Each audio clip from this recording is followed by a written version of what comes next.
Senator Cory Booker says he's Spartacus because he released some emails at the Brett Kavanaugh hearings. This is about the closest I'll probably ever have in my life to an I am Spartacus moment. Fact check. Is Cory Booker Spartacus? Let's find out. First, we have to determine what the senator meant by comparing himself to the Thracian gladiator who led a slave revolt against ancient Rome around 73 years before Christ. Was Booker comparing himself to the Spartacus from the pornographic Starz TV series? In which case he was trying to tell us he felt like an aristocrat's naughty daughter having graphic sex with a muscular gladiator. Man, I love that show. Or was he referring to the famous scene in the 1960 Kirk Douglas movie? In that scene, the Romans offer to spare the lives of the rebellious slaves if they'll turn over their leader Spartacus. Instead, the slaves start yelling, "I'm Spartacus," to protect their guy. I'm Spartacus! I'm Spartacus! I'm Spartacus! I'm Spartacus! I'm Spartacus! I'm Spartacus! I'm Spartacus! The Romans then politely acknowledged the nobility and courage of the upstart gladiators by crucifying the lot of them. Booker compared himself to those brave gladiators after he dared the Senate to strip him of his office for revealing classified emails that Supreme Court nominee Brett Kavanaugh wrote on the controversial subject of racial profiling. But it turned out the emails had been cleared for release hours before, and Cory knew it. Plus, they revealed that Kavanaugh opposed racial profiling, so there was nothing controversial about them. So, let's assess. Spartacus led a courageous slave revolt and struck a great blow for the principle of human freedom. Cory Booker made an empty and dishonest gesture in a sleazy attempt to become president, which will either happen on the 12th of never or when hell freezes over, whichever comes last.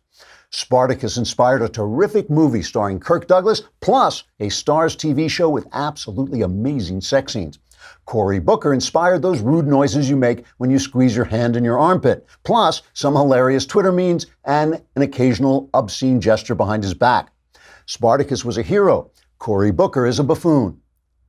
Other than that, they're indistinguishable. Trigger warning, I'm Andrew Klavan, and this is The Andrew Klavan Show. I feel hunky-dunky, life is tickety-boo. Birds are winging, also singing hunky-dunky-doo. Ship-shaped ipsy-topsy, the world is zippity-zing. It's a wonderful day, hurrah, hooray! It makes me want to sing.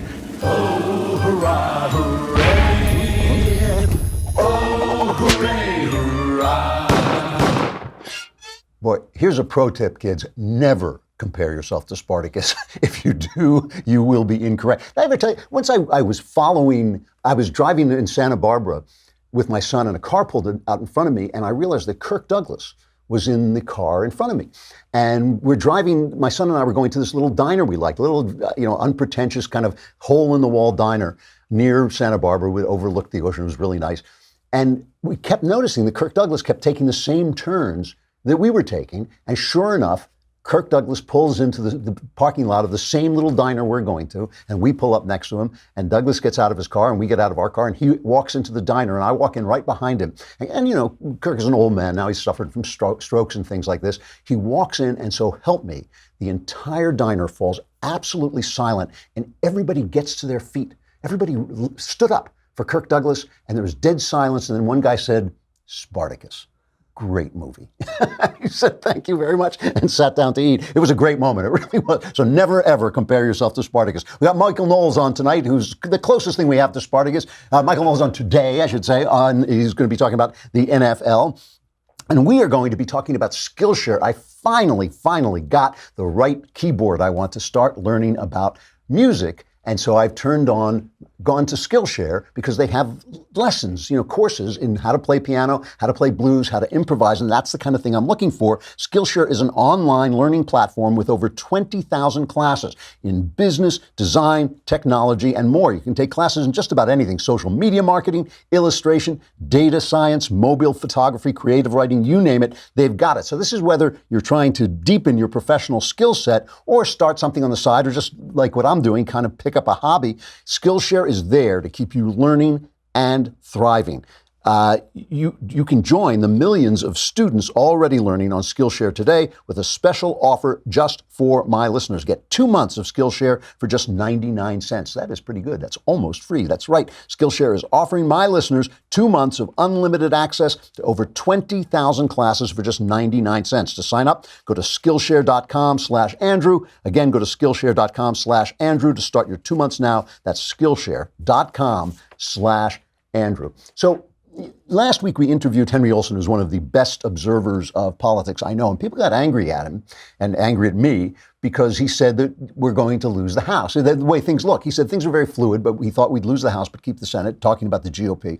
And people were angry about it, and I thought, like, what do you want him to do? Come on and lie? There is a new poll out from Scott Rasmussen, which is really disturbing. He wrote this letter. He says, Scott Rasmussen is releasing data based upon the most likely voters rather than all registered voters. On the generic congressional ballot, that model shows the Democrats with a 49% to 39% advantage. The reason being is the Democrats are all telling pollsters we are going to vote, and the Republicans are not. Republicans are saying, well, maybe we'll vote, we might vote, and all this. On a race-by-race projections, currently show 210 House seats at least tilting in the Republican direction and 205 tilting toward the Democrats, with 20 seats in the toss-up category. But if the Democrats maintain a 10-point lead of people who will show up, right, they are likely to win the vast majority of toss-up races.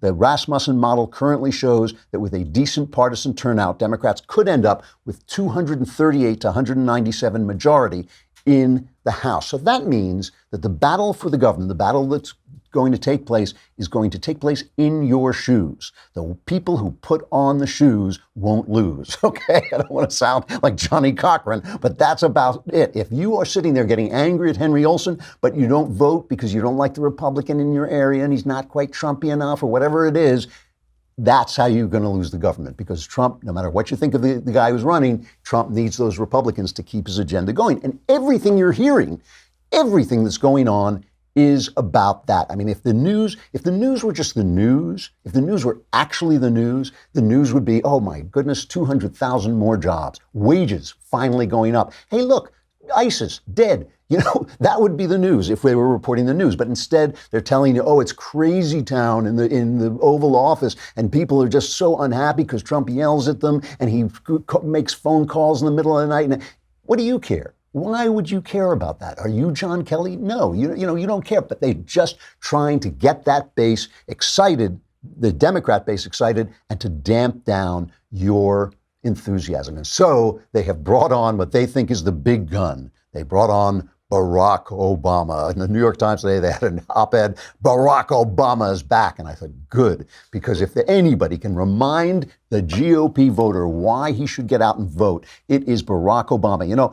Ben Sasse, the senator, said the other day that he wakes up every morning wondering if he should still be a Republican. And David French over at the National Review said he no longer identifies as a Republican.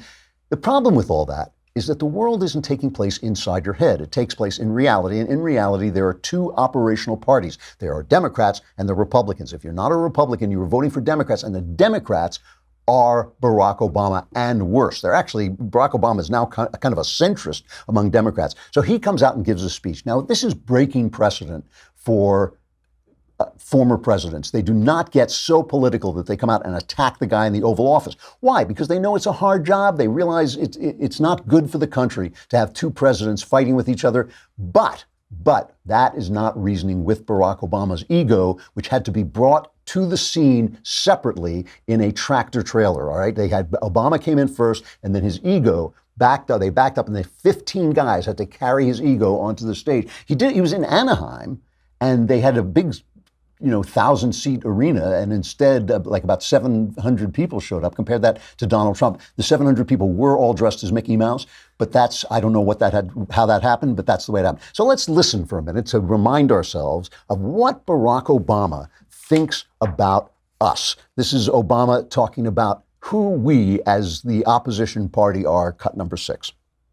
So neither party has had a monopoly on wisdom. Neither party has been exclusively responsible for us going backwards instead of forwards. But I have say this, because sometimes we hear, oh, a plague on both your houses. Over the past few decades, wasn't true when Jim Edgar was a governor here in Illinois, or Jim Thompson was governor.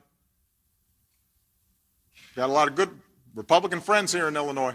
But over the past few decades, the politics of division and resentment and paranoia has unfortunately found a home in the Republican Party.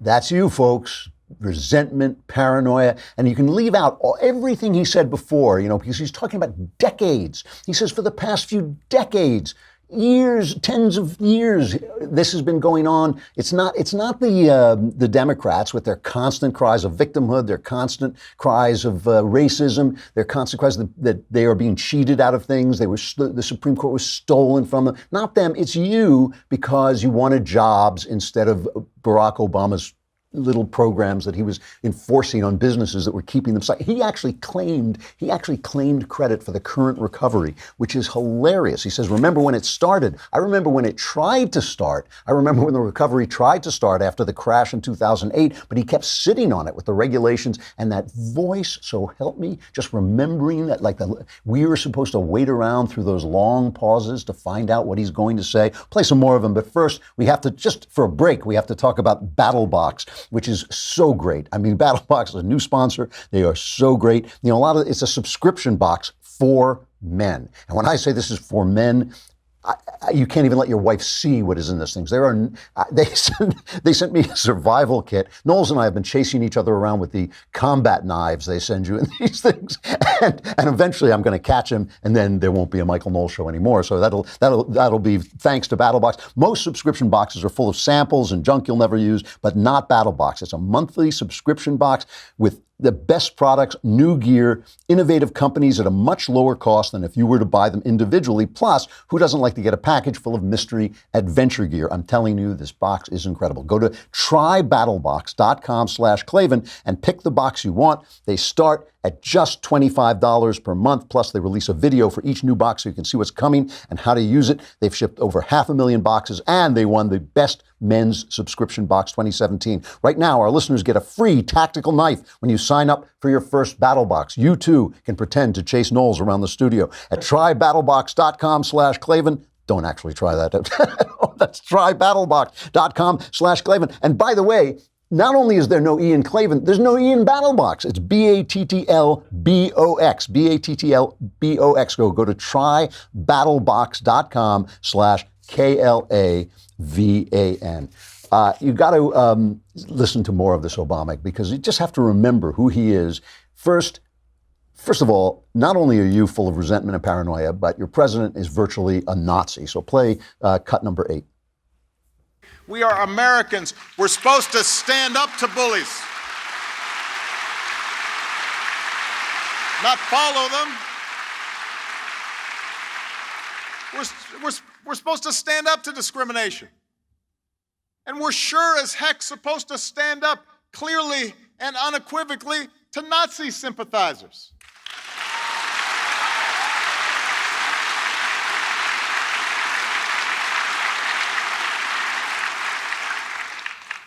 How hard can that be, saying that Nazis are bad? Well, let me ask a question. How hard can it be saying that Islamists are bad? Remember, this is the man who couldn't get the words radical Islam out of his mouth. How hard? You don't see Donald Trump hanging around with terrorists and then lying about it and saying, oh, Bill Ayers, he was just a guy in the neighborhood. You don't see Donald Trump going to a church where they say, where they damn America every Sunday and then saying, yeah, I didn't actually realize that was going on. I mean, Lindsey Graham had a really good comment about this, about it wasn't what Obama said, it was what he left out. This is cut number 9. President Obama, it's not what you're making up, it's what you're leaving out. You're leaving out the fact that your attorney, General Loretta Lynch, told the FBI director, don't call the Clinton email investigation an investigation, call it a matter. You're forgetting to tell the public that the number 4 at the Department of Justice, Bruce Orr, wife worked for Fusion GPS, which was on the payroll by the Democratic Party, to hire a foreign agent to go to get dirt on candidate Trump and Russia. You're leaving out the fact that Mr. McCabe, the number 2 guy at the FBI, is under grand jury investigation for lying. You're leaving out the fact that the director of the FBI, under your watch, Mr. Comey, actually leaked internal memos for the express purpose of getting a special counsel appointed. You're not talking much about the Page Strzok memos where they openly hated Trump in the tank for Clinton. Other than those few details, President Obama, you got it right. Yeah, and he didn't even get it right because he also had this. This was the most galling thing about it. I just have to play this stuff to remind you why you should put on your shoes, because if you don't put on your shoes, you lose. I mean, this is the thing that they are counting on. They are counting. All of this stuff is about making the Democrats so upset. All the stuff about, his management style, and he's going to blow up North Korea because he's so out of control and all this stuff. All of it is about getting the base ginned up while you stay home because you think things are fine. Because look, you look around, you say, hey, I got a job, things are good, I don't really have to go out and vote. All of it can go away. Most presidents, accomplish everything they accomplish in the first 6 months in office. Trump has really been on a roll in the things he's done. He's been very aggressive and accomplished a lot of stuff. But Congress is always lagging behind, and you want them to start to legislate the kinds of things we want going on. So one more cut of Obama, because I got to play this one. This was the one that was most galling to me because of all the talk about how evil Trump is with the press. Think about it. Trump has done not one thing to hamper freedom of the press. And here is Obama talking about that. It shouldn't be Democratic or Republican to say that we don't threaten the freedom of the press because they say things or publish stories we don't like. I complained plenty about Fox News. But you never heard me threaten to shut them down or call them enemies of the people. He banned them from several press conferences. He tapped reporters' phones. He named James Rosen, Fox News reporter James Rosen, his Justice Department named him a criminal co-conspirator under the Espionage Act of 1917, because Rosen used a State Department contractor as a source for a story. He was also labeled a flight risk. Okay, he tapped, and Maggie Haberman, the Clinton hack, the woman who was identified in hacked Clinton emails as a friend to the campaign and is now covering the White House for the New York Times because that's how straightforward and honest they are. Maggie Haberman is tweeting, well, yes, Obama did some of those things, but he never called us enemies of the people. He never... it's like sticks and stones, lady. Really, this is insane. So anyway, they brought him back. So just remember he's out there. And meanwhile, again, talking to my pal David French over at National Review, talking to Ben Sass, remember, there's only 2 parties and the other party no longer stands for the Constitution. They were out there.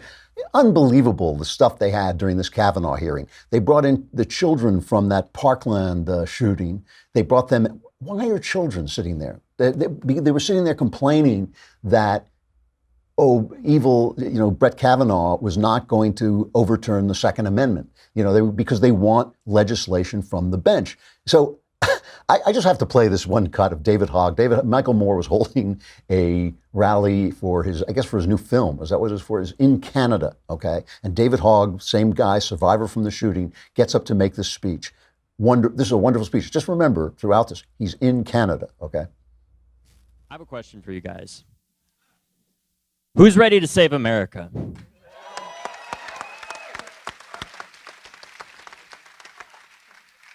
Who's ready to make America the country that we say it is on paper and make it the actual country that it wants to be?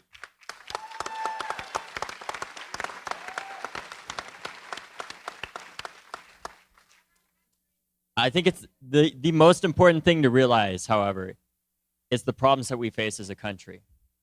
Whether it be water in Flint, Michigan, or the amount of mass incarceration of people of color that can't vote. In Florida, the amount of eligible African Americans that would otherwise be eligible to vote that can't because of a previous conviction is 21%. In Kentucky, it's 26%. In Mississippi and Alabama, it's 15 to 16%. These are people of color that have been historically discriminated against and still are to this day and have their voting rights taken away. It's exactly. Turn that shame into your vote. If you're not Canadian. All right. So Canada is going to invade. So we should move. You know, I've always felt Trump should build another wall on our northern border to keep those people out. It's unbelievable. I only play that to make fun of him, but I only play it actually to make fun of the Democrats for bringing kids to this Kavanaugh hearing to talk about the Supreme Court. And let's listen to Kamala Harris, who is doing a better job than Cory Booker of running for president during this hearing. That's what they're both doing. Kamala Harris and Cory Booker are both running for president in these hearings. But Kamala Harris is doing a better job of it. She actually looks a little bit more statesman-like and a little bit more intelligent than Cory Booker, which isn't hard because Cory Booker just was not built for this. I mean, really, when you come in to the Senate, they hand you a little booklet, and rule number 4 on the booklet is never compare yourself to Spartacus, okay? That's the thing. So he didn't even read the little booklet. But Kamala Harris starts to challenge Brett Kavanaugh on the concept of unenumerated rights, okay? Rights that are not in the Constitution, and what the Supreme Court has said they are. And when listen to the way she refers to the Constitution, it's all worn and tattered that Kavanaugh carries around in his pocket. He carries it around because he reads it all the time. He's clearly worn to the edges. Listen to what Kamala Harris says. So unenumerated rights is a phrase that lawyers use, but I want to make clear what we're talking about. It means rights that are protected by the Constitution, even if they're not specifically mentioned in the Constitution. Right. So they're not in that book that you carry. So what we're talking about is the right to vote. That's an unenumerated right. The right to have children. The right to control the upbringing of your children. The right to refuse medical care. The right to love the partner of your choice. The right to marry. And the right to have an abortion.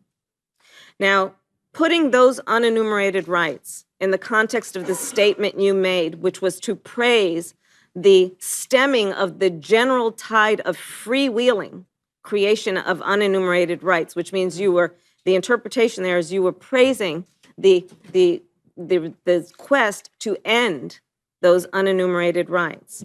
My question to you is, which of the rights that I just mentioned do you want to put an end to or roll back? 3 points, I believe, Senator. First, the Constitution. It is in the book that I carry. The Constitution protects unenumerated rights. Now, that book that little bit reminds me of Piers Morgan talking to Ben, like that your little book, I'd throw your little book in your face. He's talking about the law. That's a senator talking about the law of the land, that little book you carry.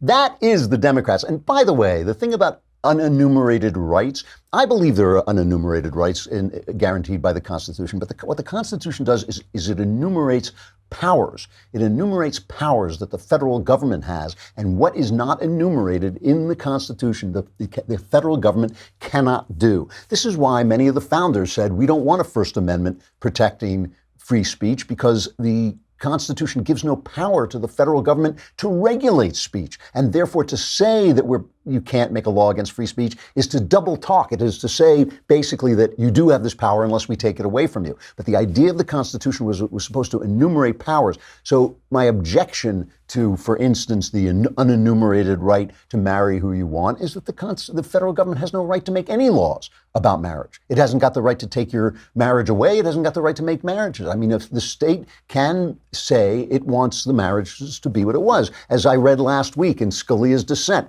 that the state can make laws. When the Supreme Court is pretending to give you rights, it is always actually taking away your right to govern yourself. In the New York Times today, on Knucklehead Row, and we're not going to play the song because we're running out of time and I want to get to Knowles, but there is a piece on Knucklehead Row from a guy named Jedediah Purdy, a professor at law at Duke.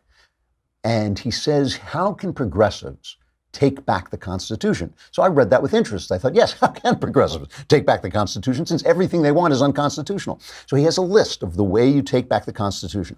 So the centerpiece, he says, should be how progressives take back the Constitution should be a constitutionalism of strong democracy, fighting against the vote suppression efforts of a Republican Party and letting former felons, incarcerated people vote. So he wants former felons to vote, even though that has nothing to do with the Constitution, but he wants that's going to be their constitutional the way the progressives reclaim the Constitution. Second, he says, progressive candidates and activists are pressing for a new conception of economic citizenship. Third, constitutionalism of just criminal justice. Activists are raising a new generation of questions about policing and the prison system. Who gets stopped? The system of money bail that keeps arrestees locked up simply because they cannot raise the cash to get out. Every political movement has its constitutional visions, from Great Society liberalism to Reaganite economic libertarianism and cultural conservatism. The work now is to define a jurisprudence of economic citizenship, strong democracy, and inclusive justice that will help a resurgent left reclaim the Constitution. But the problem is, none of that is in the Constitution. None of it is in the Constitution. So he wants to reclaim constitutionalism by using the word. That little book that you carry can say anything we want. You know, it's a living document. That little book that you carry, it's a living document. So since it's living, let it run away and stop bothering people while we make the laws that we want to make. There are only two parties, folks, only two parties. And if the party that is out of power gets back into power, it's going to be Barack Obama times 10. The investigations, the giveaways, the blocking of Trump's agenda. If that's what you want, then keep your shoes off. Keep your shoes off, because if you don't put on your shoes, you lose. And that's really what they're doing. They're just trying to gin up the base. You know, the New York Times is simply the Democrat spokesperson. That's all they are. They're the Democrat bullhorn. And the rest, and the networks as well. They're Democrat bullhorns meant to gin up the base while you get complacent and stay home. Hey, tomorrow we are going to be up in Santa Barbara, Rob and I, doing our show not from the Reagan Ranch, but from the Reagan Center, right on State Street. So come on over, and if you're up in Santa Barbara, come on over. You can watch the show. I will also be making some remarks at the 9/11 memorial up there. They always have a very beautiful memorial where they put a flag in the beach, in the sand, for each of the people who were murdered on 9/11. And so I'll be making remarks there as well. So come on up. If you're in Santa Barbara, come and visit. All right, we got Michael Knowles coming up, but we have to say goodbye to Facebook and YouTube. They are simply not big enough to contain the magnificence of Michael Knowles. So you have to come on over to thedailywire.com, where you can listen to the rest of the show. But while you're there, subscribe. It's a lousy $10 a month, lousy $100 for the year, and then you can watch the whole show streaming right there.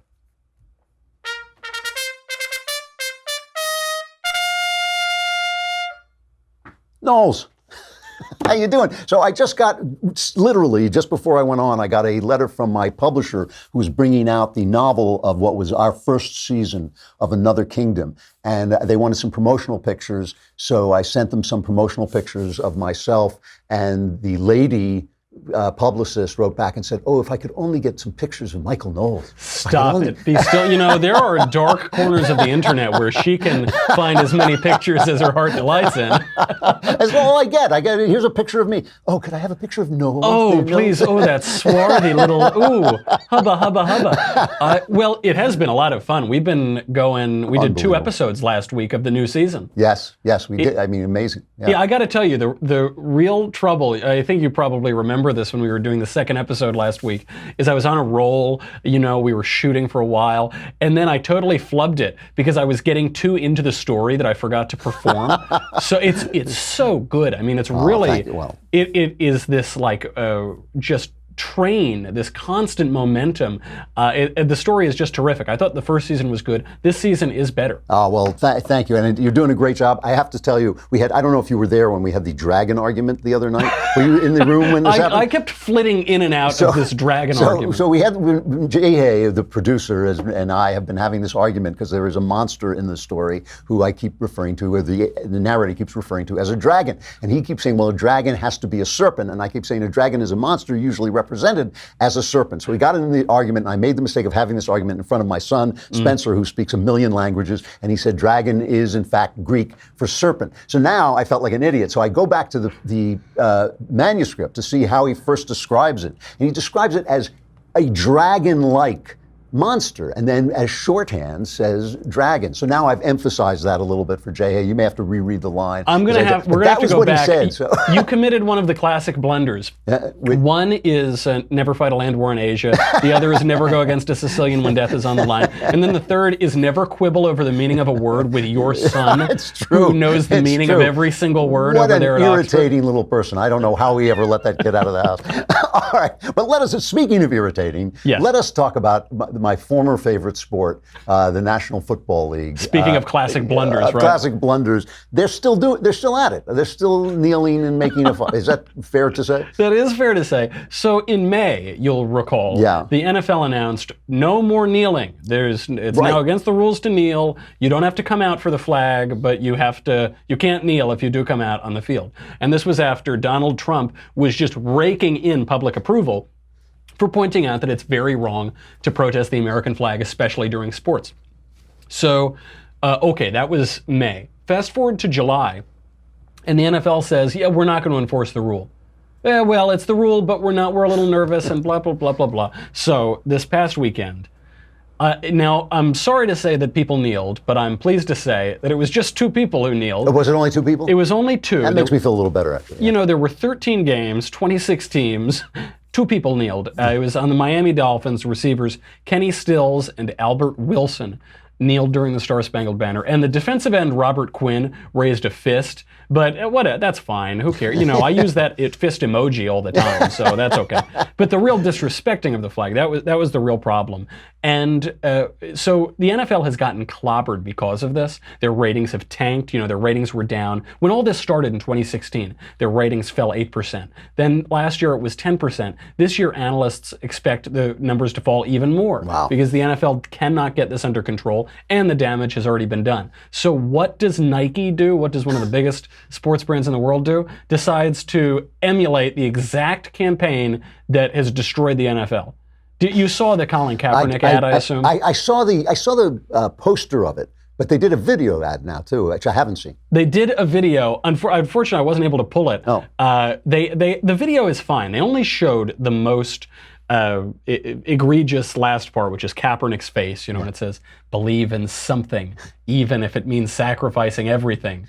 Or if it means ditching a failing career and making millions of dollars from Nike. Nike ads, right. And what does he believe in exactly? He believes the country He believes in Fidel Castro. He believes in Malcolm X, whom he wears on his T-shirts. So there are a lot of people now trying to come out and say that this was a great move for Nike. You know, the minute Nike did it, they lost, I think, $4 billion in market cap. The stock was down over 3.5%, just about.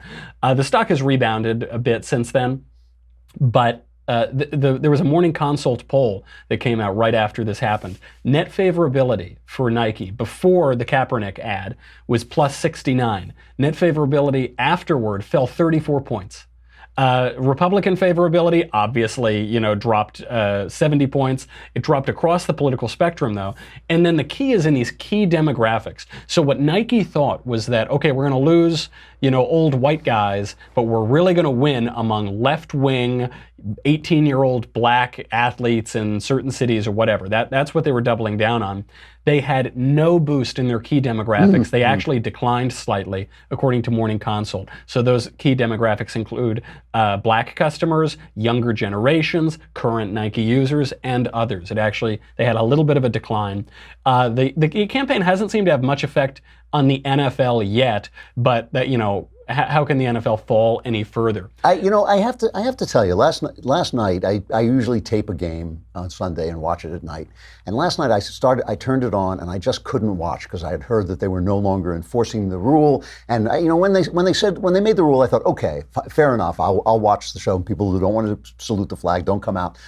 But first of all, it makes me so annoyed that a sport which is supposed to bring the whole country together, sport has always been a way of bringing a country together, that a sport is being used to disrespect the flag. That's the first thing. But the second thing is, when Trump protested against it, when he said we should all respect the flag, they immediately played the race card, essentially saying, no, black people don't have to respect the flag. And my feeling about this is, black people were mistreated in this country. Nobody denies it.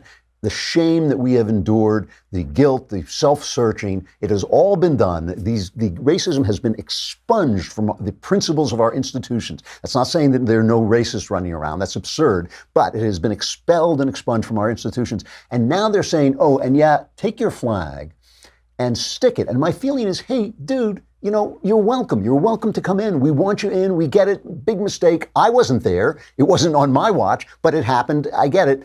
Come on in. And they say no. And my feeling about that is I can't imagine that's a good thing. So the thing here is that white activists, the white rich people who run the NFL, are allowing this to happen for a few soreheads. But at least from what you're saying, it seems to me that actual black human beings are thinking, no, I'm not going for this. That's right. It mars an entire race of people because of some communist punk, you know, who is in a Nike ad. Yeah, and there are white communist punks, and that's fine. But it's the white people who are putting this all on black people. That's right, half of Colin Kaepernick, right? Exactly. Yeah. Of course. I mean, it's the same thing. I saw you play that David Hogg clip when they say, we need to not lock up as many criminals because that's unfair to black people. You say, you're calling black people criminals. I'm not doing it. You're the one who's conflating those two things. It's really, really offensive, and it's being cheered on by white liberals. But if these numbers are true from Morning Consult, then it shows us what that really means for the country more broadly and for black customers more broadly. The one thing we're hearing from the left now is they're saying, well, Nike's online sales shot up over Labor Day weekend. Yeah. This is evidence that the campaign worked.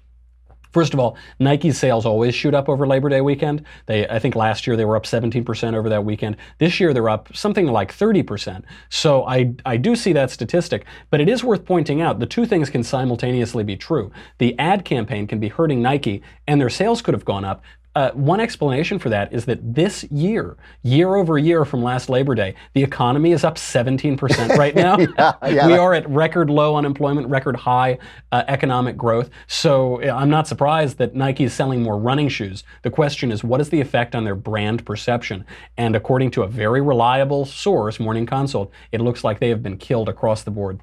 So in other words, they are benefiting from the Trump economy while Trump hammers them for it's just unfair. You know, is there, in terms of football losing some of its credibility, is every time they talk to the football people about this, they say, well, that may be one aspect of it, this flag, foo-for-ah, but, there's so many other things that we have to deal with. To me, it seems like that's the only thing. This was before Colin Kaepernick, who, as you remember, he replaced Alex Smith, I think it was, on the San Francisco 49ers. They threw him in there when Smith got hurt, and Smith went on to lead the Kansas City team to several playoff appearances, right? So while Colin Kaepernick tanked, because all these guys who pass and run, the minute they can't run anymore because they can't afford to hurt him, they lose their game. So he was tossed out.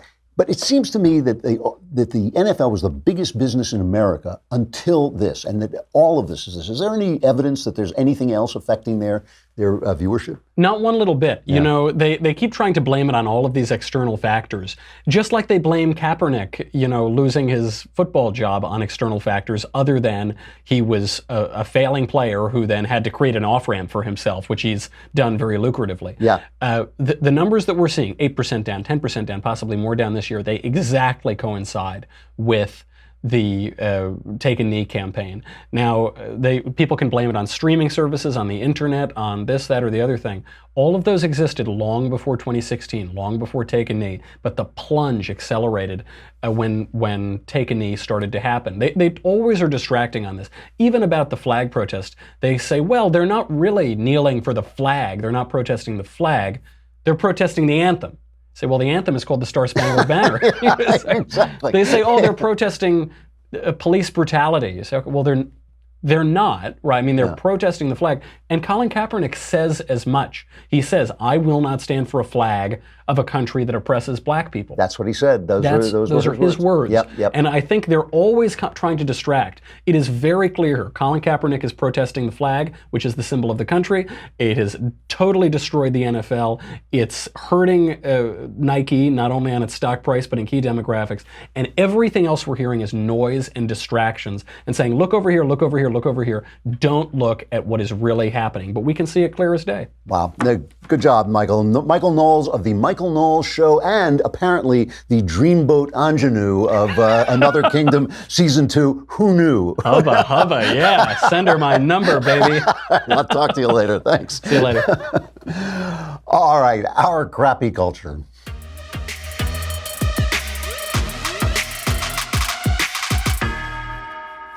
So, continuing on this theme a little bit, Serena Williams playing the U.S. Open, she lost to Naomi Osaka of Japan. And Naomi Osaka, a very dignified, kind of almost self-effacing character, goes up against Serena Williams, who has been a dominant factor in the sport for a long time. And during the game, her coach, Serena Williams' coach, was caught cheating. He was sending her hand signals, coaching from the stands, which is against the rules. And when they called him out on this and they docked Serena for it, she broke her racket, which is also against the rules, and she lost her temper and went nuts and ultimately lost. It was docked another point, I believe, and then lost the game. Here is Serena Williams losing it for the umpire on the court. I didn't get coaching. How can you say that? You owe me an apology. You owe me an apology. I have never cheated in my life. I have a daughter and I stand what's right for her and I've never cheated. And you owe me an apology. You will never do another one again. For you to attack my character is something that's wrong. It's wrong. You attacking my character. Yes, you are. You owe me an apology. You will never, ever, ever be on another court of mine as long as you live. You are the liar. When are you going to give me my apology? You owe me an apology. Say it. Say you're sorry. Well, then don't talk to me. Don't talk to me. Yeah. Don't appoint me. You're a thief too. And that's not right. This is not fair. This has happened to me too many times. This is not fair. This is not fair. But to give me a point to lose a game for what we're saying, that is not fair. I mean, it's really not. Yeah. But you know how many other men do things that are, I don't think they do much worse than that. This is not fair. There's a lot of men out here that have said a lot of things, and because they're men, that doesn't happen to them. Now, by the way, her coach admitted that he was doing it. I mean, it's caught on camera. You could see it clear as day. Coach admitted he was doing it, but said everybody does it. Now, if you have a mother, you know that excuse does not wash, right? Everybody's doing it, never washes, not with mom, not with the umpire, nobody. Now, here's what bothers me about this. Serena Williams is a lousy sport. She is a great athlete. Nobody would ever deny what a great athlete she is, but she has been a lousy sport all her life. And that is even cutting her some slack in the fact that champions are typically not the best losers in the world. But she has been a John McEnroe bad loser from the start, and John McEnroe level. And that means she is a great athlete, but a lousy role model, okay? And then she comes out and she pulls the political card. You know, it's like the feminist card, which is ridiculous, the race card, everything. And she comes out and gives this press conference. I've seen other men call other umpires several things, and I'm here fighting for women's rights and for women's equality and for all kinds of stuff. And for me to say thief and for him to take a game, it made me feel like it was a sexist remark. I mean, like how he's never took a game from a man because they said thief. For me, it blows my mind. But I'm going to continue to fight for women and to fight for us to have equal. Like Courtney should be able to take her shirt off without getting a fine. Like this is outrageous, you know? And I just feel like the fact that I have to go through this is just an example for the next person that has emotions and that want to express themselves and they want to be a strong woman, and they're going to be allowed to do that because of today. Maybe it didn't work out for me, but it's going to work out for the next person. Thank you, everyone.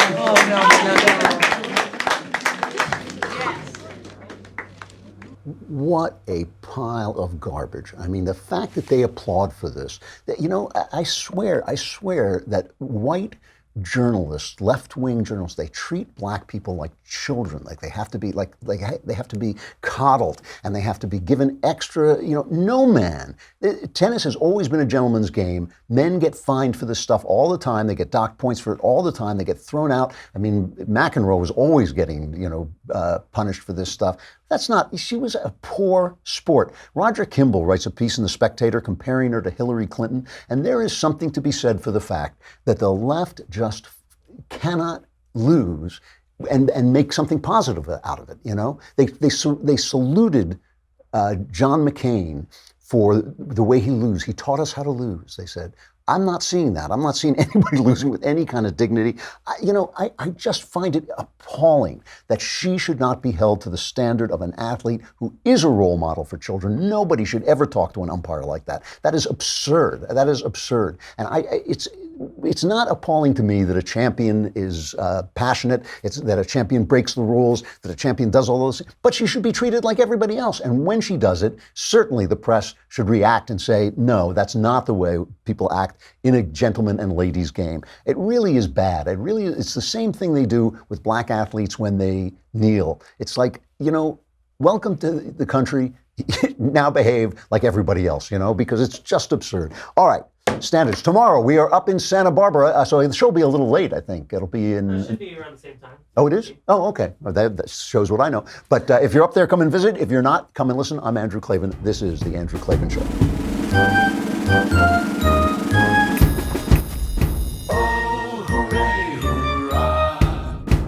The Andrew Klavan Show is produced by Robert Sterling. Executive producer, Jeremy Boring. Senior producer, Jonathan Hay. Our supervising producer is Mathis Glover. Technical producer, Austin Stevens. Edited by Alex Zingaro. Audio is mixed by Mike Cormina. Hair and makeup is by Jesua Alvera. And our animations are by Cynthia Angulo and Jacob Jackson. The Andrew Klavan Show is a Daily Wire Forward Publishing production. Copyright Forward Publishing 2018.